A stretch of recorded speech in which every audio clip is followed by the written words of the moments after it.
اللہ کے نبی صلی اللہ علیہ وسلم کے صحابی حضرت ابو بکر صدیق رضی اللہ عنہ کی بیٹی صدیقہ کائنات عائشہ رضی اللہ عنہ جو اللہ کے نبی صلی اللہ علیہ وسلم کی بیوی تھی، ان کے اوپر منافقین نے تہمت لگائی۔ واقعہ عفق کے بارے میں آپ سب اچھی طرح جانتے ہیں۔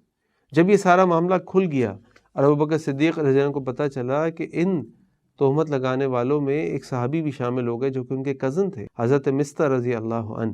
ابو بکر صدیق رضی اللہ عنہ ان کی حالت کی وجہ سے، ان کی باقاعدگی سے مدد کرتے تھے۔ جب حضرت ابو بکر صدیق رضی اللہ عنہ کو پتہ چلا کہ مستح بھی ان لوگوں میں شامل ہو گئے تھے تو انہوں نے کہا کہ اب میں مستح کی کوئی مدد نہیں کروں گا۔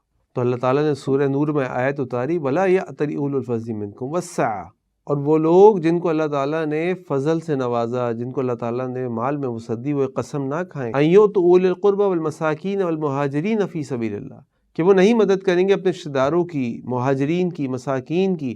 وَلْيَعْفُوا، تو ان کو چاہیے کہ معاف کر دیں، وَلْيَصْفَحُوا، اور درگزر کر دیں، بھول جائیں۔ أَلَا تُحِبُّونَ أَن يَغْفِرَ اللَّهُ لَكُمْ، کیا تم اس بات سے محبت نہیں کرتے کہ اللہ تعالیٰ بھی تم کو معاف کر دے؟ ابو بکر صدیق رضی اللہ عنہ کس بات پر مستح رضی اللہ عنہ سے ناراض یا خفا ہوئے تھے کہ میری بیٹی عائشہ صدیقہ کائنات رضی اللہ عنہ کے اوپر تہمت لگا دی گئی۔ اس کے اوپر ابو بکر صدیق رضی اللہ عنہ مستح سے ناراض ہوئے تھے، لیکن جب اللہ تعالیٰ کی طرف سے حکم آیا وَلْيَعْفُوا وَلْيَصْفَحُوا، کہ چاہیے کہ وہ ان کو معاف کر دیں اور درگزر کر دیں، بھول جائیں سارے معاملے کو۔ أَلَا تُحِبُّونَ أَن يَغْفِرَ اللَّهُ لَكُمْ، اور اللہ تعالیٰ نے فرمایا کیا تم اس بات سے محبت نہیں کرتے کہ اللہ تعالیٰ تم کو معاف کر دے؟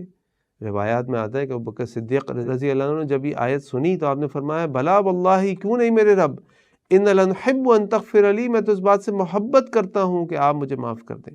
اور اس کے بعد ابو بکر صدیق رضی اللہ عنہ نے نہ صرف مستح کو معاف کر دیا بلکہ مستح رضی اللہ عنہ کی جو وہ باقاعدہ امداد کرتے تھے ریگولرلی، وہ بھی شروع کر دی۔